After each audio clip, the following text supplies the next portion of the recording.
Welcome to the press conference for Ben Shelton. Please raise your hand if you would like to ask a question. Ben, incredibly tough day for you today. I guess amazing performance, but not the result you were looking for. If you can just give us your initial thoughts. Yeah, it's a tough match. Jannik played well, a lot better than me today, and yeah, tough end to a good tournament. Ben? There was some uncertainty. We didn't know how Jannik would be feeling after his injury in the previous round. How did you see his game, and were you also unsure how it would be on his side of the net? No, I thought he would be fine. You can't go into a match thinking, that the guy's not going to be at 100%, and his ball was coming off pretty big today, so didn't see any difference. Matt? There's only two guys who are beating you in Grand Slams these days. I'm wondering, if you see it that way, and what do you think, when you think about it and you view it and you go to the practice court, what are you focused on in terms of trying to close the gap? Yeah, it's frustrating. There's a lot of things, it's two very different players and challenges, and with Sinner, who I've played the most, his ball speed is really high. Never seen anything like it. You don't see anything like it when you're going through the draw. When you play him, it's almost like things are in 2x speed, and I'm usually pretty good at adjusting to that speed, but yeah, it's difficult when a guy's hitting the ball that big, that consistently off of both wings and serving the way he is. So I had the right idea for a lot of the match today. I served a lot better than I did in Australia. Smarter. I just went for it.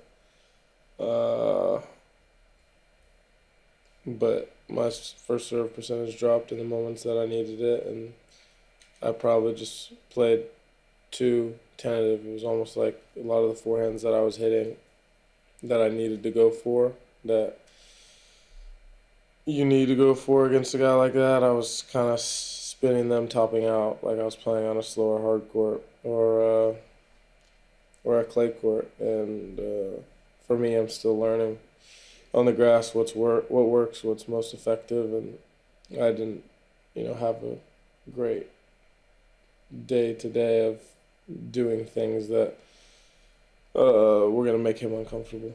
Just follow up on that one thing you said about your first serve percentage dropping in the moments when you needed it. Is that just because these guys put so much pressure on you that in those moments you feel like you got to make the perfect shot or the perfect serve, or what's your sense of that? I don't know. Yeah, probably a little bit of it. You feel consistent pressure playing a guy like him who returns as well as him throughout the match, but yeah, I think possibly trying to go a little bit too big on the first serve in those moments, or hitting it too hard, and my tempo gets quick. I tend to miss those serves in the net, and being able to stay calm and keep my motion the exact same and know that my normal service motion, where I go after a first serve, it's going to show up at 140 on the clock. It's not like I go and hit my smooth service motion, it's going to come off 122. Like, go for the flat serve and with a smooth motion, it's going to come off 140. But I'm chasing 147 sometimes in those moments, which is stupid. You mentioned after the previous match that it was your return game that you're still working on as well. How did you feel about your overall return game today? Because Sinner was saying that he praised your serve and said when it's 140 in the line, it's basically impossible to return. Yeah, I think it's not underrated because the stats show his serving, it's the best on tour, one or two, and it makes things difficult. My returns improved a lot. I'm returning well. But it's tough against a guy like that. You get to 30 and every single time that I got to 30, I didn't see another second serve, and I hardly saw two balls after the serve. It was just first serve to a spot, and the forehand was gone, or there was no forehand. So that made it difficult. I put myself in position a few times, and when I did put myself in position, it wasn't really on my racket, to be completely honest. A 15-40. We played 4 points in a row, just too good, and there's a love 30 in the third set that maybe I had one look. But yeah, overall my return game has improved a lot. Just those crucial moments, he outplayed me today. Liam? I mean, despite the loss, what would you say are the positives that you take from your performances so far this cross-court season?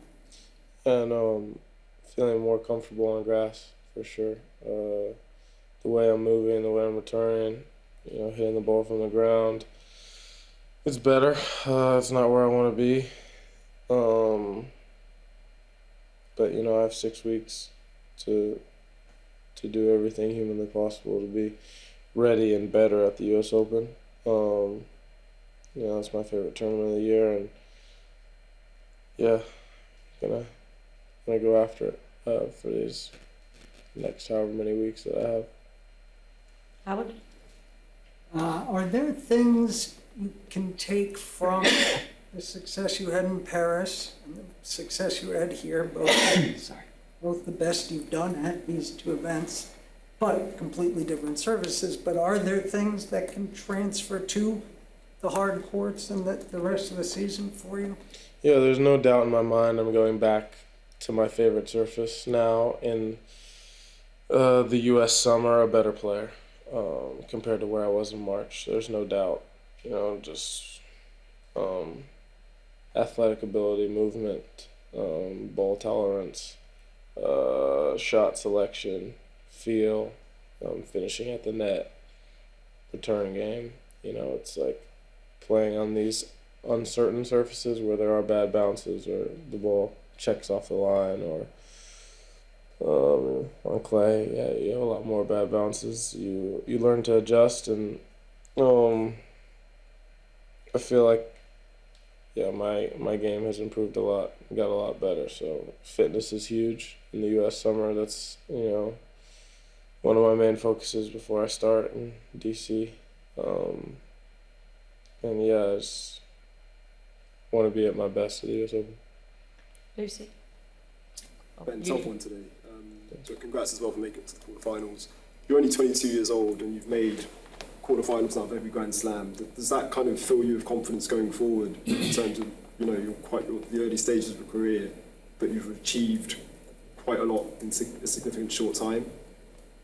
Well, I haven't made quarters at French, only around a 16 there. But the other three, yeah, it's I know that I can play at the Grand Slams at this point. I know that I have the ability to,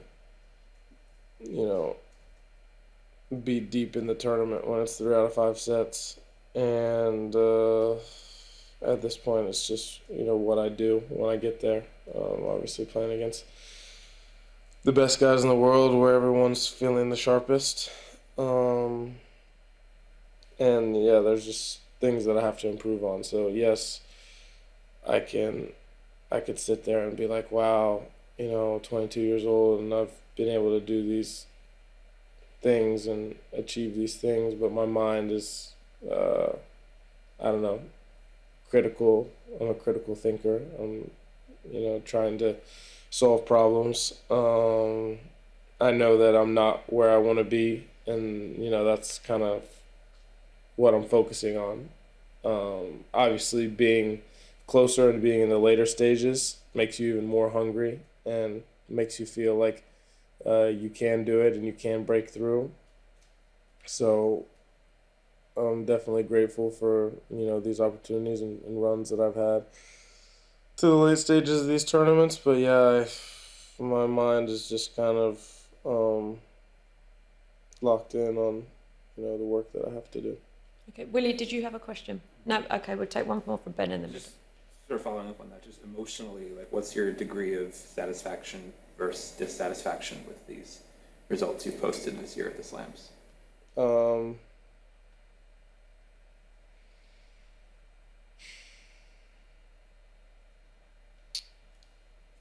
I'm definitely not satisfied. You know, it'd be a little bit tone deaf to say I'm dissatisfied with what I was able to put together on the clay and the grass courts.